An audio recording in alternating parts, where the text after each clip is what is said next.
सर्वगुण की कर सेवा, निर्गुण का कर ज्ञान।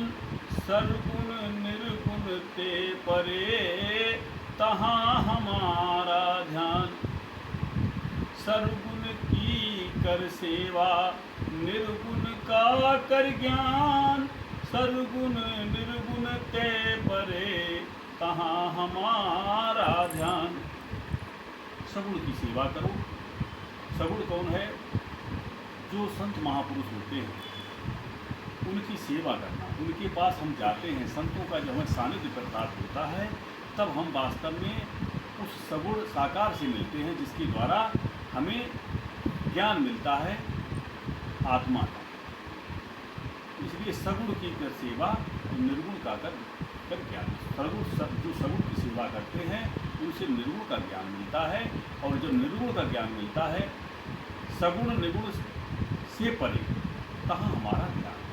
जो महापुरुष के द्वारा युक्ति बताई जाती है, उपाय बताया जाता है, वहाँ पर मेरा ध्यान होता है। वहाँ जब हम ध्यान करते हैं, सत्संग में ये बताया जाता है, सत्संग में संत महापुरुष कहते हैं कि देखिए एक ही स्वरूप है जो सब में है, एक ही आत्मा सब में, एक तो चेतनता है।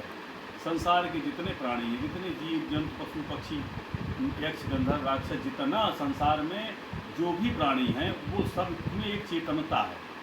और वही उस चेतनता का ज्ञान जब संत महापुरुष के द्वारा हमारे अंदर कराया जाता है, और तब कहा है कि सर्वगुण निर्गुण ते परे, कहाँ हमारा ध्यान।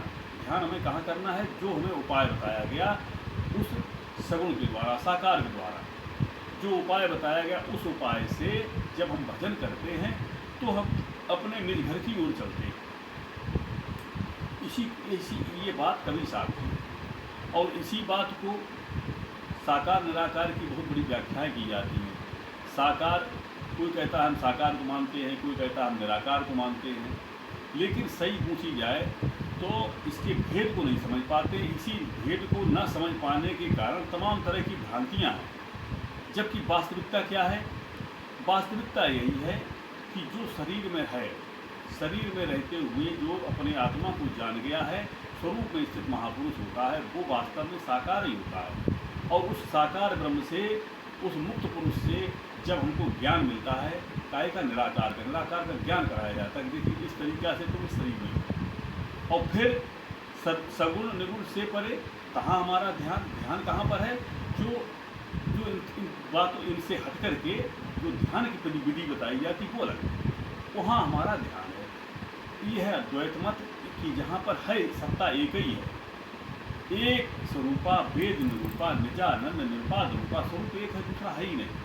परमात्मा एक है, और परमात्मा से मिलने का रास्ता भी एक है, दूसरा नहीं। ये वचन है कबीर साहब। और इसी बात पे क्योंकि साकार निराकार की व्याख्याएं बड़े समय से अनाथ काल से चलती चली आ रही, चलती रहेगी, क्योंकि परमात्मा की ऐसी भक्ति है कि जो जैसे जैसे समझता है उसी उसको वैसे ही समझ में हल्का पूरा अनुभव आता है, उसी को दृढ़ता से मानने लगता है।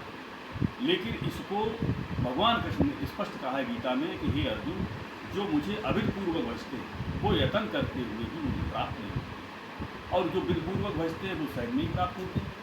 तो विधपूर्वक भजना है, इसी को संत बताते हैं। संत महापुरुष इसकी बार बार जो चर्चा करते हैं वो यही कहते हैं विधपूर्वक भजन कैसे हो। निचोड़ यही है, सारांश यही है कि हम विधपूर्वक भजन कैसे करें।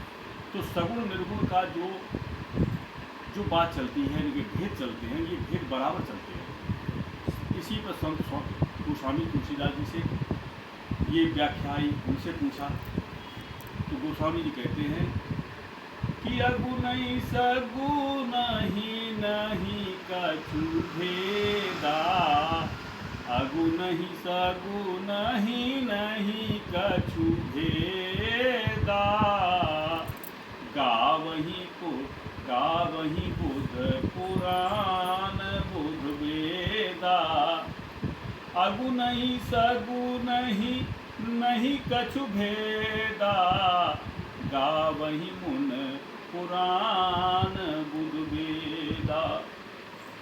जो गुण रहित सगुण सोई कैसे, जो गुण रहित सगुन सोई कैसे, जिम जल हिम उपल बिलग नहीं जैसे, जिम जल हिम उपल बिलग नहीं जैसे।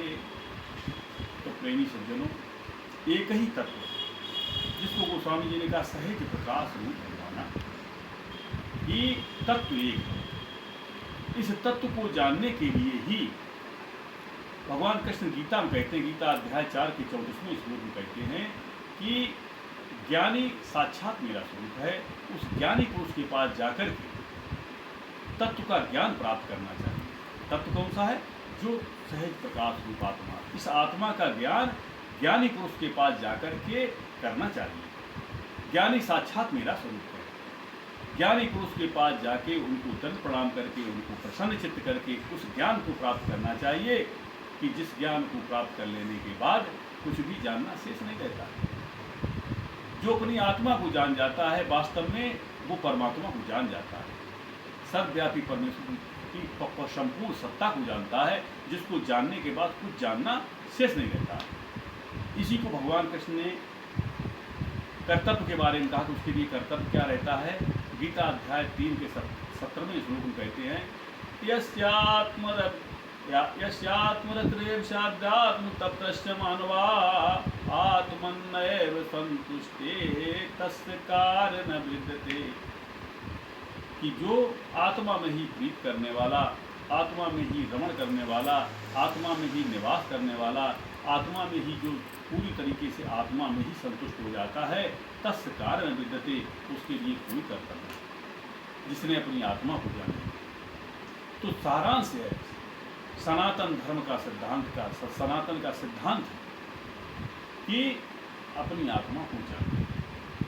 इसी को बाइबल में कहा है, बाइबल के ल्यूक 17 से 21 तक के बीच में कहा है कि खुदा की बात साहब को ना ऊपर देखो ना नीचे देखो, अगर देखना है तो अपने अंदर देखो। अपने अंदर जिसने जान लिया, जिसने अपने आप को जाना, उसने वास्तव में यथार्थ को समझा। जिसने अपने को जाना, वो संपूर्ण सृष्टि में सभी प्राणियों से प्रेम करने लगा।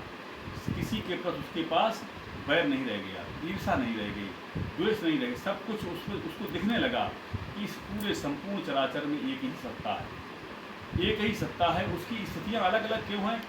कि जो जिसका निवास जैसा ऊंचा है, अगर कोई जिसका ऊंचा निवास है तो अपने स्वरूप में रहता है, ऊंची स्थिति में रहता है। जिसका प्राण ऊपर से उतरा तो है लेकिन उतना नहीं उतरा है, जिसका मुकाम ऊपर ज़्यादा रहा नीचे कम रहा, ऐसा पुरुष श्रेष्ठ होता है। लेकिन जिसका पूरी तरह से नाभि पे ही मुकाम हो गया, उसके पास कामनाएं ज़्यादा होती, काम क्रोध लोभ मोह अहंकार उसको ज़्यादा जकड़े हुए हैं। भगवान कृष्ण, भगवान राम जिस समय पर महर्षि वाल्मीकि जी के पास पहुँचते आश्रम पर, और जैसे ही महर्षि वाल्मीकि जी ने भगवान राम को देखा, वाल्मीकि जी ने देखते ही कहा, चिदानंद में दे तुम्हारी हे राम, तुम तो चिदानंद में तुम ऐसे। उन्होंने देखते देखते समझ लिया था कि ये साक्षात होता है। चिदानंद में दे तुम्हारी, जिसकी रहनी कहाँ होती है? ऊपर, जो हमेशा ऊपर रहने वाले, जो नीचे आते ही नहीं, ऊपर केवल रह ऊपर ही इनका निवास।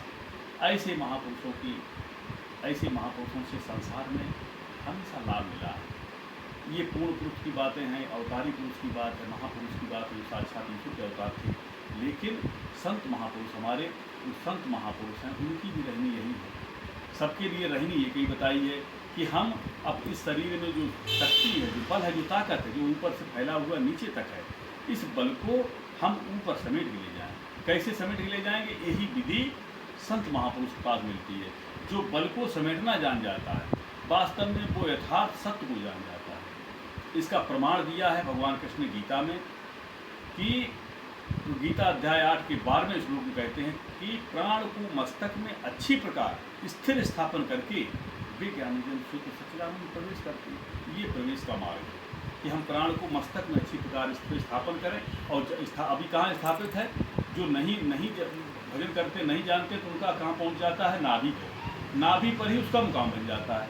जब नाभि पर मुकाम बन जाता है तो उसके पास सारे विकार जकड़ लेते हैं, और विकारों में जब जकड़ा हुआ है जीवात्मा, तब वो दुखों के घर में पहुँच जाता है। दुख ही दुख बोलता है। यहाँ पर महादुखी सुख मान लियो है, उसके पास बराबर दुख ही रहता है, लेकिन वो अपने सुखी मानने लगता है। थोड़ा बहुत धन आ गया, थोड़ा पैसा आया, बढ़िया मकान बना लिया, थोड़े दिन के लिए कहा हम बड़े सुखी हो गए, बड़े प्रसन्न हो गए। कुछ दिन के बाद कहने लगे हमारे हमारे घर में कल है, हमारे उसमें ये वो। इसके बाद उन्हें ज़्यादा हुआ, बीमारी लग गई। जो जो भी ताना बाना है संसार का, जितना जाल बुनता है, अगर किसी की नौकरी लग जाती, सरकारी पद पर पहुंच जाता है तो क्या करता है, रिश्वत लेने लगता है, घूस लेता है। कोई अगर सरकारी नौकरी नहीं कर रहा, अगर दूध बेचता है तो दूध में पानी मिला देता है। किसी भी तरीके की जो बेईमानी करते हैं, वास्तव में उनका चित्त मैला हो जाता है, और ऐसा मैला चित्त जिनका हो जाता है उनके लिए निर्मल होना कठिन होता है। इसलिए बार बार ये कहा जाता है, निर्मल जन मन जन सो मोहि पावा, मोहि कपट छल छिद्र न भावा। निर्मलता इसमें हमारे भजन में बहुत सहायक होती है कि हमारा बाहर से भी परहेज हो और भीतर का परहेज हो। बाहर का परहेज क्या है कि हम हमेशा सत्याचरण हमारा हो, सत्य का आचरण हमारा हो, हमारी नैतिकता जहाँ तक है हम अपने कर्तव्य का भली भांति अच्छी प्रकार से पालन करें। ये हमारी बाहर की पवित्रता है। और भीतर की पवित्रता क्या है कि वास्तव में कि हमारे अंदर जो ऊपर से नीचे तक शक्ति बह रही है, इसको समेट के हम ऊपर ले जाएं। हकीकत यही है कि जब तक ये नहीं होगा, जब तक हमारी शक्ति ऊपर नहीं जाएगी, तब तक हम निर्मल भी नहीं हो पाएंगे। परहेज भले कर ले, लेकिन परहेज होने से भी निर्मलता नहीं आती। उसका कारण क्या होता है कि जहाँ पर इस शक्ति का ज़्यादा मुकाम है, इस शरीर में शक्ति का जहाँ मुकाम ज़्यादा है, वहाँ के विचार उसके पास आएंगे। वहाँ पर परवश है, जीव की यही परवशता है। सुवश होने के लिए ही संत महापुरुषों ने उपाय बताए कि हम सुवश हो जाएं, हमारा सुवस्था हमारे अंदर आ जाए। इसके लिए है अपनी आत्मा को जान करके करें, अपने स्वरूप में स्थित होने का प्रयास करें। जो इसको सोचता है, समझता है, जीवन के राज को, जीवन के रहस्य को, उसका जीवन कृतार्थ हो जाता है। इसके समझने का प्रयास करें। पूरी सब भगवान